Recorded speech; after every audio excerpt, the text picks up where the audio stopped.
Olha só, existe um tipo de antissemitismo que de alguma forma parece ser permitido hoje em dia. É o antissemitismo que se esconde por trás de uma bandeira, de uma causa e que, infelizmente, ganha força em muitos espaços, inclusive aqui no Brasil. Mas como chegamos a esse ponto? Vamos voltar um pouco na história. Desde a década de 1940, a esquerda, de um modo geral, se autoproclamou a grande combatente do nazismo. E, claro, a União Soviética teve um papel crucial na derrota de Hitler. Mas, pera lá, será que essa autoproclamação era tão pura assim? Se olharmos de perto, as ideologias de foice e martelo e da suástica não eram tão distantes.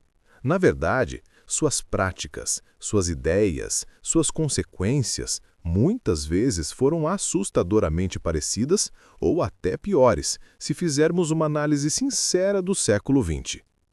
E aí que a coisa fica interessante. Pensadores como Erich Vogelin e Ludwig von Mises e políticos como Winston Churchill já alertavam sobre Hitler muito antes de Stalin sequer pensar em combater o nazismo. E o próprio Hitler, em 1931, disse a Richard Breitling: "Quando era um trabalhador, me ocupava com literatura socialista ou, se preferir, marxista." Ele foi além afirmando que havia mais coisas que o ligavam ao bolchevismo do que o separavam, e que um comunista sempre poderia se tornar um nacional-socialista. Isso está no livro The Voice of Destruction. É um ponto para a gente pensar, não é?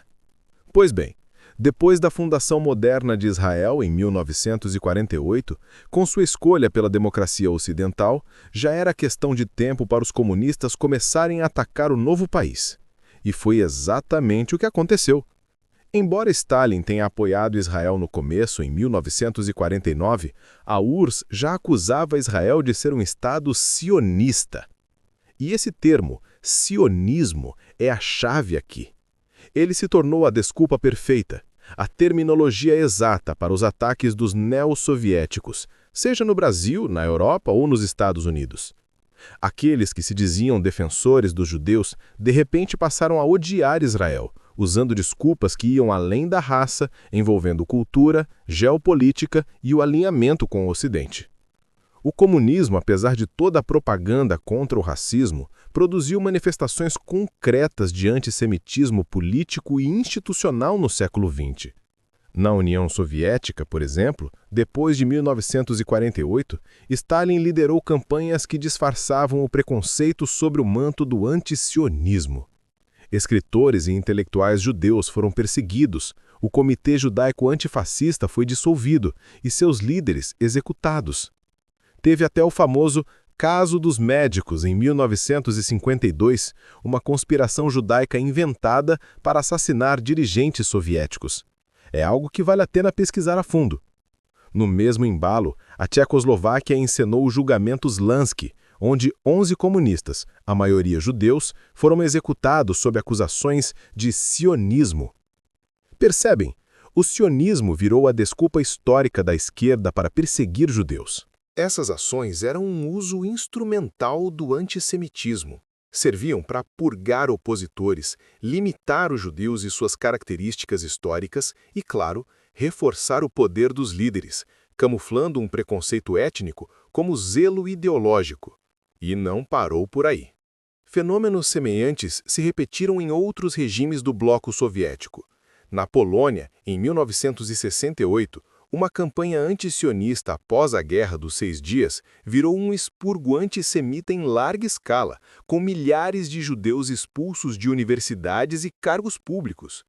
Na Hungria e na Romênia, a retórica nacionalista associava o sionismo internacional a conspirações burguesas.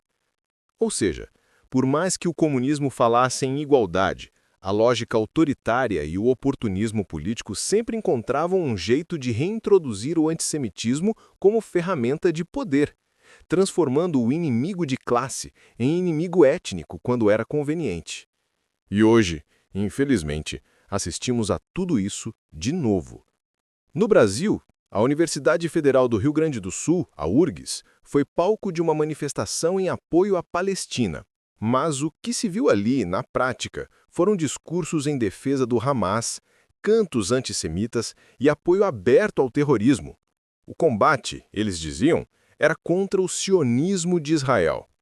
Isso tem se replicado pelo mundo desde o ataque de 7 de outubro de 2023. Esse é o tipo de antissemitismo que pode, segundo o nosso atual padrão moral e político.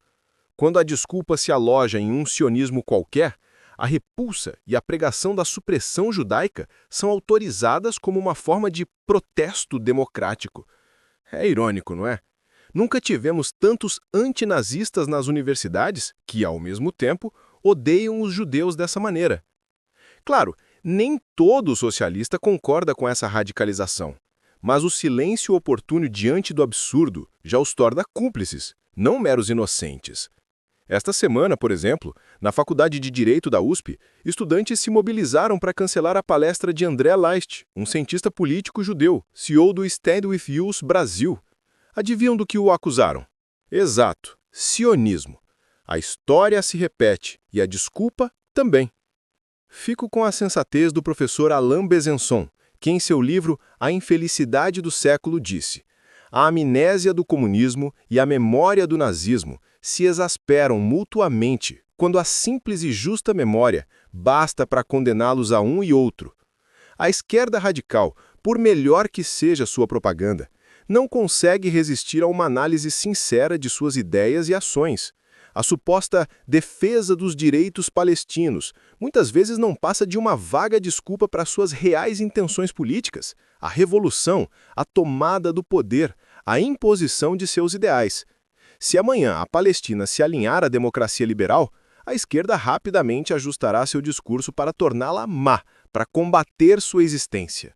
O socialismo continua sendo esse amontoado de contradições calculadas, feitas para enganar jornalistas, a população desavisada e jovens ingênuos. O antissemitismo ainda existe de fato, e cabe dizer que os que se auto-intitulam antinazistas são hoje os que mais se aproximam de uma perseguição sistemática, cultural e ideológica aos judeus no Ocidente.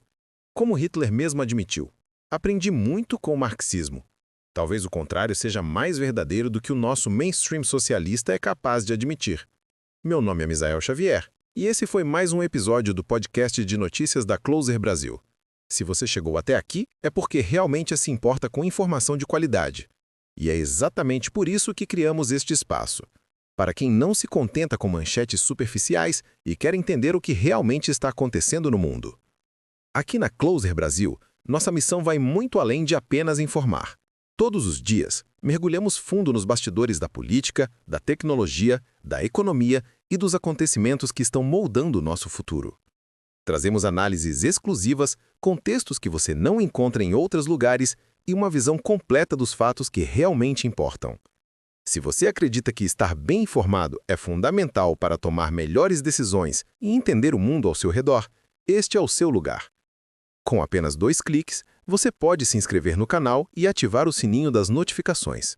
Assim você nunca mais perde nossas análises profundas e fica sempre um passo à frente.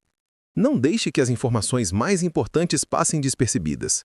Clique agora no botão de inscrever-se, ative as notificações e venha fazer parte da nossa comunidade de pessoas que, assim como você, querem decifrar o impacto real das notícias no futuro que estamos construindo juntos. Nos vemos no próximo episódio.